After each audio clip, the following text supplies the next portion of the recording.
seja, até a esse ponto do que a gente já conversou, é quase que inquestionável que, se não houver a reforma da Previdência, a gente estaria perpetuando uma perversa redistribuição de renda, né, via Previdência Social. Ou seja, os mais pobres financiam os mais ricos. É isso. É isso, porque eu vou pegar aqui, por exemplo, vou pegar o regime geral. Há pouco nós falávamos do regime dos servidores. O regime geral.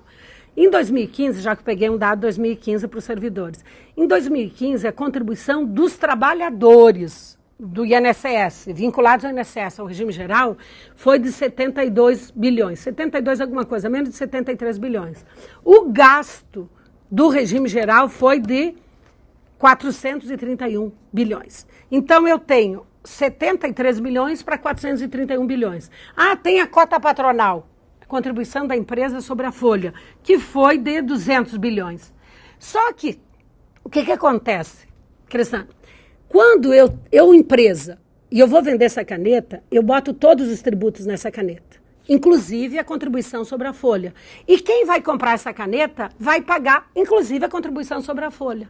Então, na verdade, o consumidor final é que paga toda essa conta. Então, quando você diz, estão tirando dinheiro dos trabalhadores, quero repetir, dos trabalhadores em 2015 foi 73 bilhões, quando o gasto com o INSS foi de 431 bilhões. Então, o que nós temos? Quando as pessoas dizem que que a geração presente sustenta a geração passada e a geração futura vai sustentar os atuais trabalhadores, na verdade hoje, da forma como está o financiamento das bananas, das laranjas e das maçãs, o financiamento da Seguridade Social, eu vejo que não é muito uma questão intergeracional, porque nós estamos usando os recursos atuais.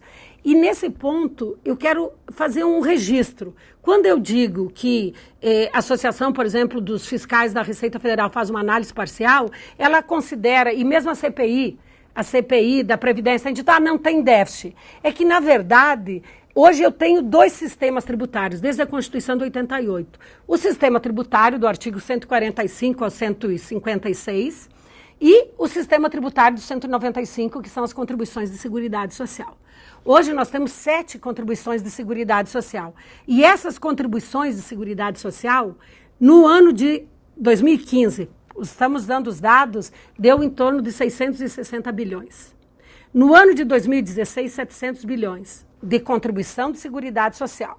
De impostos da União, que estão lá no artigo 153, a arrecadação da União no ano de 2015 foi 417 e no ano de 2016, 450. Só que a União não fica com tudo isso. Tem os repasses dos fundos de participação dos estados e municípios. Se eu pegar a receita líquida de impostos da União do ano passado, foi de 260 bilhões. Enquanto eu tive 260 bilhões de impostos, eu tive 700 bilhões de contribuição de Seguridade.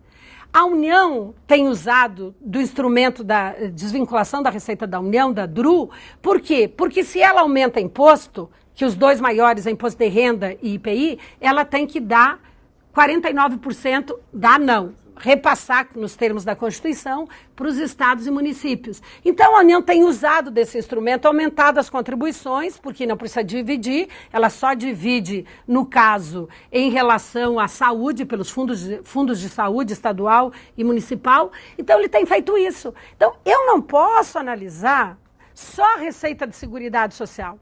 Eu, inclusive, tenho defendido que talvez a gente tenha que pensar a reforma da Previdência, mas logo em seguida a reforma tributária. Porque quem compra essa caneta e paga contribuição e imposto é um cara só. Nós só temos um contribuinte. Será que nós podemos cobrar mais tributos? O que eu tenho ouvido, e eu como trabalho muito com financiamento dos direitos sociais, lá no mestrado e no doutorado, o que eu tenho ouvido da sociedade, nós não podemos aumentar tributos, porque assim como não se reformar a Previdência é antipático, aumentar tributos também é antipático. Mas se nós fizermos e continuarmos com essa análise isolada que a CPI da Previdência tem feito, que a Anfip tem demonstrado, eu tenho que aumentar imposto. Eu tenho que aumentar. E aí, será que isso vai gerar mais emprego? Não vai mais gerar? Há pouco você fez a pergunta da infraestrutura. Ora, eu preciso investir também nisso. Então, por isso, Cristana, que eu entendo que a gente tem que pensar as receitas para comprar frutas junto com as receitas para eu comprar outras coisas. E eu tenho que ter frutas, mas eu tenho que ter outras alimentações.